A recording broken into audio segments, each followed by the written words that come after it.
Hello YouTube, I'm Michael Morgan. This is Retro Reviews. Thanks for joining me today. Today I'm going to be reviewing two albums from one of my favorite 90s country bands, Confederate Railroad, their debut CD, Confederate Railroad, and their follow-up album, Nortorious. Before I get into the reviews, always make sure that you subscribe to the channel, hit the like button on this video, and share this video. Okay, now for those of you who may not be familiar with the Confederate Railroad, they were just one of those great country bands of the 1990s. Of course, during that time, the early to mid 90s, we had a lot of great groups in country music. You had the Kentucky Headhunters, you had Diamond Rio, Pirates of the Mississippi, and just right in the middle of all that, it was Confederate Railroad.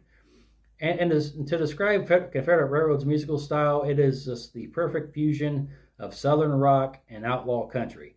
So if you're a fan of Waylon Jennings, David Allan Coe, Willie Nelson, if you're a fan of Leonard Skinner or the Allman Brothers Band, you will find something on this album that you will enjoy. This is a highly enjoyable album. And actually, and I'm going to spend the first couple of minutes talking about the debut CD, Confederate Railroad, which I think is really the superior album out of these two. And off of the debut CD, Confederate Railroad charted 6 songs, which was, I remember, kind of unusual at the time that 6 songs would get released from an album. Because at that time the industry standard was like 3 or 4. You would occasionally have an album with 5 songs that get released. As I know Garth Brooks did that on several of his CDs, and Shania Twain, did 5, I think, even possibly 6 on some of her albums later on in the 90s. But I want to talk briefly about the songs that were on the charts here. The first song on the CD was their debut single, a top 40 hit, She Took It Like a Man, which is just one of those great titles for a country song. I mean, it's just one of those songs that just flips conventional gender norms on its ear. It's a song about a man who's going to break up with his girlfriend. He thinks she's going to take it badly. She's going to be sad, and it goes the opposite of how he expected. And also. One of the other songs released from the CD is "Jesus and Mama," which is just a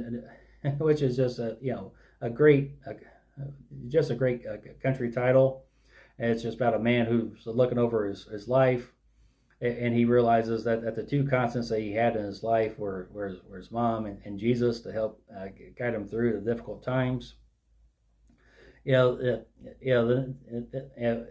that's what was a top 5 hit for Confederate Railroad. And this next song I'm going to talk about, I think it reached into the top 30. It was a song called "She Never Cried." It's one of those songs, we've all had a really bad relationship, in our lives.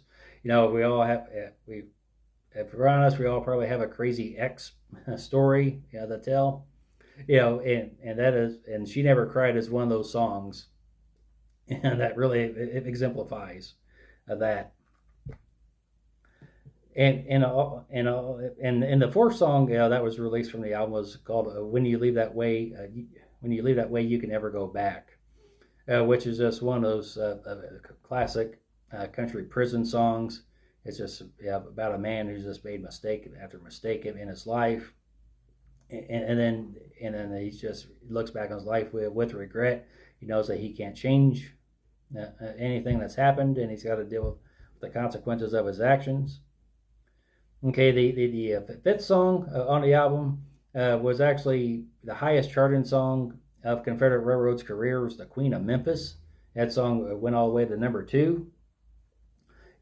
And it is just one of those great coming of age songs. It's about a boy from the country. He goes to the city, becomes a man. And two, if you remember country music in the 90s, country line dancing was really big as well. And it seemed like there were always like dance mix to various songs. Of course, you had "Achy Breaky Heart," the "Boot Scootin' Boogie." There were dances to that, and Yeah, and also I remember hearing the dance mix to the Queen of Memphis on the radio.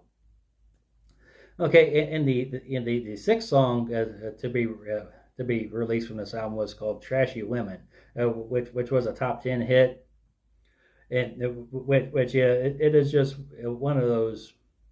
It is meant to be a fun song. It is one of those songs. If you listen to it today, if you have certain sensibilities, certain certain sensitive sensibilities, you may want to skip that track on the album. But if you love country music, yeah, that's another fun song. And my favorite my favorite B side from this album, which I think this could have been a single as well, is a song called "Long Gone."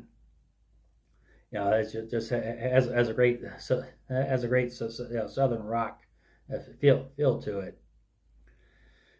Okay, and the other songs on this album are "Time Off for Bad Behavior" and "Black Label" and "White Lies," and also "You Don't Know What It's Like." So I encourage you to listen to those for yourself. Okay, now we're going to talk about the follow-up album, Notorious.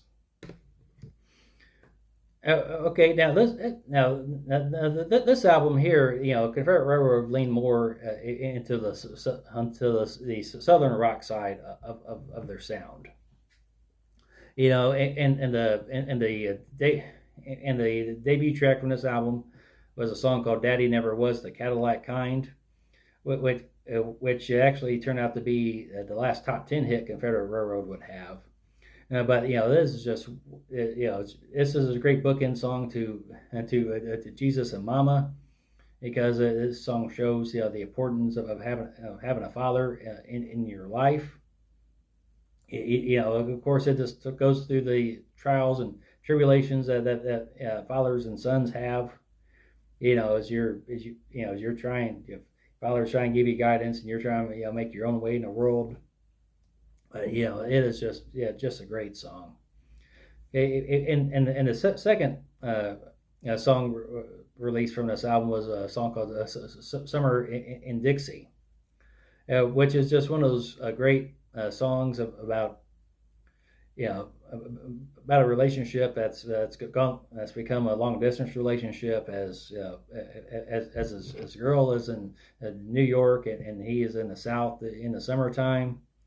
And it talks about how the atmosphere has changed. That she's not around. It has a great line. That "Summer in Dixie sure is cold." Which, if you ever been in the South in the summertime, it's cold wouldn't be a word to describe it.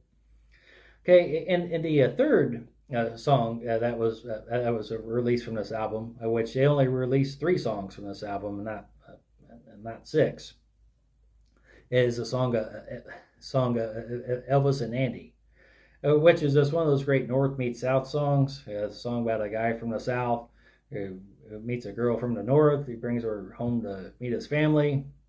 It doesn't start off too well, but they bond over the music of Elvis Presley and the Andy Griffith Show.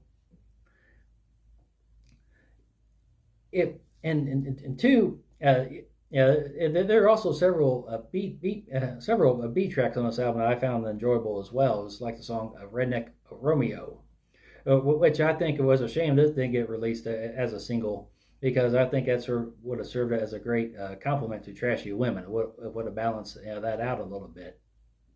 But that's a fun song. The title track and the "Notorious," one of those great outlaw type of songs.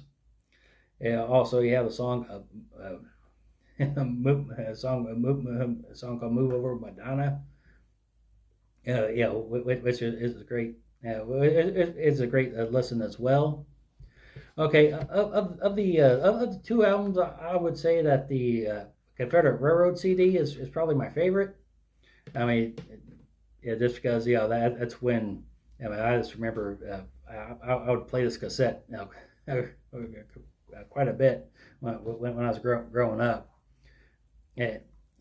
But if you love 90s country music, if you like southern rock, if you like outlaw country, then you definitely need to get your hands on some Confederate Railroad.